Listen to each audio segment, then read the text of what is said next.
Gjithnjë e më shumë trashëgimia shpirtërore, por edhe ajo materiale, po gjen vend në UNESCO, duke u konsideruar vlera të mëdha që sa mirë ekziston për t'i dhënë jo vetëm vëmendjen e duhur, por nga ana tjetër edhe për ta përçuar atë ndër breza. Së fundi bëhet fjalë për arkivin e Marubit, që sigurisht ka marrë një tjetër vlerësim, ajo që njihet si Memories of the World të UNESCO-s. Ne do të ndjekim një material që na prezanton dhe më pas do të jemi në një komunikim drejt për drejt.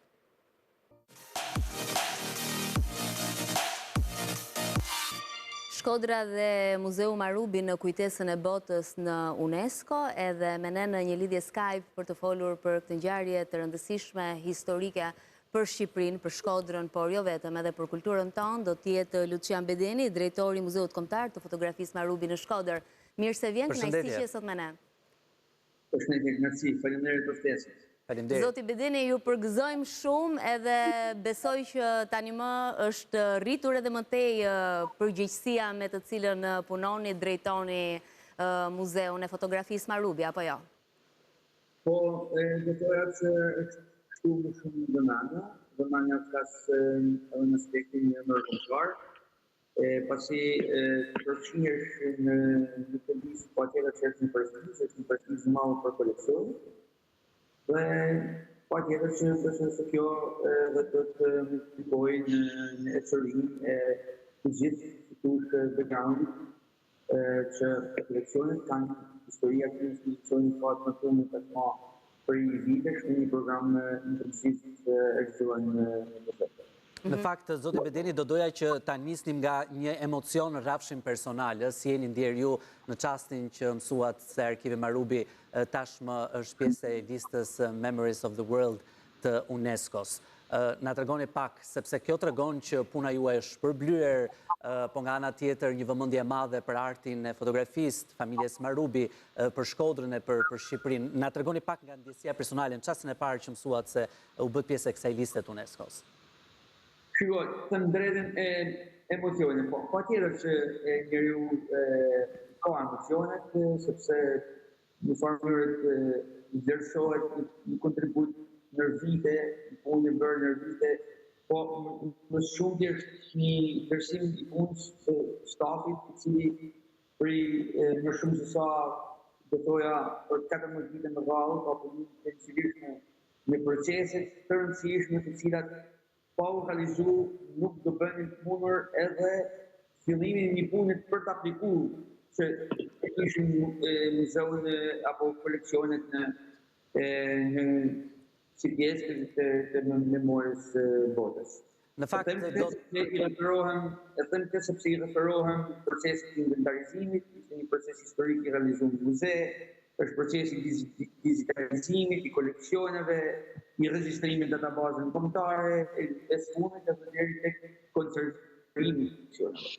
Pra një sër dokumentacionesh dhe një punë shumë e madhe që është bërë, megjithatë regjia nëse do të mundemi ta ritentojmë edhe një herë zotin Bedeni që ta dëgjojmë pak më qartë dhe të kemi mundësi të informohemi saktë mbi atë çfarë Arkivi Marubi ka përjetuar si një moment shumë të rëndësishëm në hyrjen në UNESCO, në njohje e Memory of the World. Dhe po ta mendosh, Andri, përgjatë kësaj jave ne i kemi kushtuar jo pak vëmendje trashëgimisë kulturore të vendit tonë. Kishim edhe përpara 2 ditësh dy zonja të nderuara të cilat folën për të gjithë angazhimin e tyre për mënyrën se si po punohet, edhe sot vim me një tjetër të ftuar, vim me Muzeun e Fotografisë Marubi, por për të sjellë tek të gjithë shqiptarët një vlerësim që është bërë për këtë muze. Edhe shohim ndërkohë edhe nga planet, shohim edhe disa prej pamjeve të muzeut dhe menjëherë sapo të kemi zotin Bedeni në studio jam kurioztare për ditur pse Muzeu i Fotografisë Marubit, çfarë ka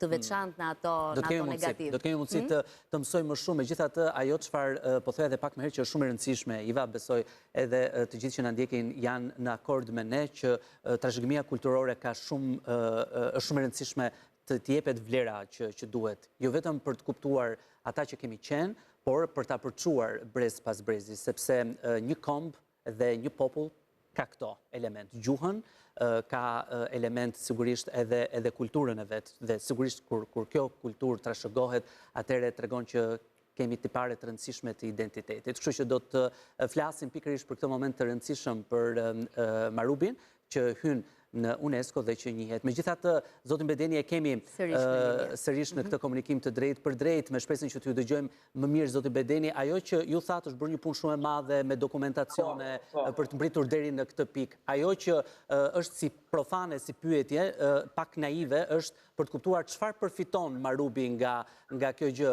sepse është shumë e rëndësishme që të njihet, por nga ana tjetër edhe të punohet akoma dhe më shumë për ta tejçuar ndër breza. Çfarë përfitojmë? Unë e përmenda që në kryt herës, më shumëti është një konfirmim dhe një njohje më madhe ndërkombëtare. Dhe kjo është sigurisht diçka shumë e rëndësishme, dhe sa i përket aspekteve apo që tush përfitimeve të tjera, ato më shumëti të lidhen edhe me konfirmimin e statusit e njëkohësisht edhe me ngritjen e disa bashkëpunimeve më të mëdha edhe ndërkombëtare. Sepse në momentin që një pasuri kulturore rrin dhe konfirmohet prej regjistrit kujtesës së botës, sigurisht që është qitush një derë e hapur, apo je konsiderohet si një partner të serioz për shumë për institucioneve apo çanareve prestigjioze të fotografisë në botë. Zoti Bedeni, por çfarë ka të veçantë Muzeu Marubi që u cilësua dhe mori edhe këtë titull? Çfarë gjendet brenda tij?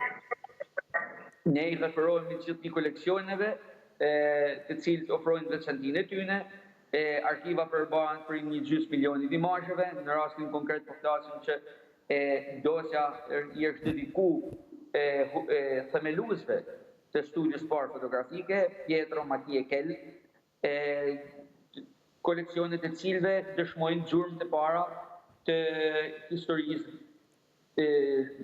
shekullit 19, përbajnë rëndësinë e themelimit dhe zhvillimit të fotografisë në Shqipërinë aty në vite, kanë të bëjnë me promovimin derave antropologjike dhe etnografike Shqipërisë gjatë shekullit 19, kujtojmë këtu që falë imazheve të Marubit u krijuan edhe kartolinat e para të cilat e promovonin vendin. Pra këto janë një sër detajsh të cilat sigurisht janë përmendur edhe në aplikimin që i është dërguar UNESCO-s. Njëkohësisht janë edhe gjithë ato detajet e tjera që unë ju përmenda pak më përpara, gjithë ato proceset apo edhe një plan menaxhimit, sepse sigurisht pjesë e kësaj dosje është edhe një plan menaxhimit i taktuar, sepse patjetër kjo është një kriter kryesor, pasi kërkohet që të ditë UNESCO të ishte informuar se si ne kemi menduar që ta zhvillojmë, apo për shembull çastja ndaj të rive, ndaj fëmijëve etj. Programe të cilat ne tashmë zhvillojmë prej kohësh në Muzeun Marubi. Në fakt, pyetja që ju bëra pak më herët, zoti Bedeni, që çfarë përfitojmë nga ky hap i rëndësishëm në UNESCO, që ju thatë është njohja, bashkëpunimet, kisha parasysh dhe këto pra fondet, mbështetja, sepse duhen ruajtur këto copza arti, por nga ana tjetër dhe duhen përçuar. Po sigurisht kjo është e kuptuar, pastaj kjo është besoj diçka e nënkuptuar, sepse si pasojë e rritjes vëmendjes, e rritjes përkujdesi, patjetër që nënkuptojnë edhe mbështetjen në gjitha këtyre proceseve. Po ndërkohë, nëse flasim edhe një herë për Marubin, për arkivin, dhe unë kam qejf shifrat, çfarë mund të na thoni për numrin e fotografive e çdo gjë tjetër që ndodhet në Muzeun Marubi, edhe të gjitha ata të cilët janë të interesuar dhe që ndoshta deri në këtë moment nuk e kanë vizituar ende? Atëherë po flasim për disa koleksione. Në rastin konkret, i referohemi koleksioneve të Pietros dhe të Kellit, gjithashtu edhe dokumenteve dhe objekteve. Unë po përmendi një rast, siç është rasti i objekteve të këtyre autorëve, të cilët për vite me radhë gjandeshin në kushte të mjerueshme të rrugëna. Dhe në gjatë që këtyre vite është bërë një punë më së pari konservuese për t'i pastru për një pjesë të objekteve, është bërë një punë edhe për këtyre në gjendje pune, dhe pjesë e këtij plani të punës që unë ju përmenda është mënuar që të ardhmen shpresoj sa më të afër ne kemi mundësi që ti restaurojmë në mënyrë profesionale këto objekte. Dhe laborator të restaurimit të objekteve të fotografisë, aparate fotografike, apo objekte tjera të punës të studiove fotografike, kërkojnë sigurisht buxhete më çana serioze të restaurimit dhe kërkojnë patjetër një punë, një planifikim afatgjatë në vite për t'i realizuar. Kjo është vetëm një nga detajet. Sa i përket pastaj dokumenteve, ajo është tashmë një punë e përfunduar sepse ato janë të gjitha edhe të digitalizuar e njëkohësisht edhe të konservuar. Pastaj referu koleksionit fotografik, për këto dy autor është i gjithi i digitalizuar, i kataloguar e njëkohësisht edhe i konservuar. Zoti Bedeni, por si është numri i vizitorëve që vinë në Muzeun e Fotografisë Marubi? Ju thatë pak më parë që prisnin shpeshherë edhe vizitorë të moshave më të vogla. Si e bëni sa më interesante edhe mbase shpjegimin e të gjithë historisë të fotografisë apo edhe historisë të Shqipërisë për ta? Vitin e kalum, ishte një shifër të thoja rekord për një muze fotografie, që janë në Shkodër, për rreth 23.000 vizitorë. Kjo ishte një shifër vërtet shumë e kënaqshme për muzeun dhe patjetër që na bën ne jemi mirë, po edhe të shpresojmë që këtë vit se jo të kemi sërish shifra do thoja për afërta, se jo edhe më mirë se sa viti i kaluar. Kush dominon? Pastaj kjo varet referu kalendarit e ekspozitave, varet pastaj trendit vizitorëve në qytet, pra janë një sër faktorë pastaj cilat losin rol në vizitueshmëri. Për ne është patjetër shumë rëndësishme që të rrujmë një performancë të mirë dhe të vlerësueshme dhe ndërkombëtarisht për sa i përket programeve që ne i zhvillojmë. Ne s'duhet në asnjë moment të rriskojmë nga kjo. Për shembull, pamjet që ju po i shfaqni tash për publikun janë pamjet e një prej fotografëve më të famshëm në botë, fotografi amerikan Gregory Crewdson, të cilin patëm ta kishim në Muzeun Marubi nga dhjetori 2024 deri në marsin e këtij viti. Tash kemi një tjetër ekspozit, tjetra do jetë në qershor, shtator, nëntor e kështu me radhë. Pra është një vit intensiv. Po, kush janë ata të cilët e vizitojnë më së shumti Marubin, zoti Bedeni? Kemi vizitorët vendas apo turistët e huaj? Janë kryesisht vizitorët italian, gjerman e francez. Pastaj këta herë mas herit i ndrojnë vendet e tyre. Herë gjerman, herë italian, herë francez. Me çfarë përshtypjesh? Nga Europa qendrore. Me çfarë përshtypjesh largohen nga muzeu? Unë do ju sugjeroja të shikoni komentet në Google, se shpeshherë ato lajnë review, përgjithsisht janë komente shumë mira, edhe mjaft vlerësuese për muzeun. Mendova mos kishit ndonjë koment që ju ka bërë përshtypje se në Google patjetër do i lexojmë. Zoti Jo, po them për mos me qenë për të qenë modest, për të qenë modest. Zoti Bedeni, por si ka qenë gjykimi apo edhe vlerësimi i Muzeut të Fotografisë Marubi nën optikën e të huajve? Ju thatë pak më parë që keni pasur edhe bashkëpunime me shumë artistë, por gjithashtu edhe fotografë të ndryshëm që kanë ardhur dhe e kanë vizituar atë. Si janë shprehur, a i ka tërhequr, çfarë kanë thënë, cilat kanë qenë komentet e tyre dhe vlerësimet mbi të gjitha? Atëherë unë po i referohem tre personaliteteve, të cilët ne i kemi patur edhe si referues në farë mënyrë si mbrojtës të dosjes të Marubit në UNESCO. Po i referohem Anne Cartier-Bresson, e cila për rreth 20 vite ishte drejtoresh e çanës të restaurimit të fotografisë së Parisit, është një nga çanat më prestigjioze të botë, e cila ajo ka bërë mbrojtjen ndaj koleksionit tonë. Dhe ta kemi një personalitet të tillë si pjesë ishte për ne një vlerësim mjaft i madh. Njëkohësisht një shelf po i vërtet, cilin e kam e kemi pasur në muzeun, e dy këto personalitetet kemi pasur në muzeun Marubit të Vitajer, autor i enciklopedisë franceze të fotografisë, njëkohësisht edhe drejtues i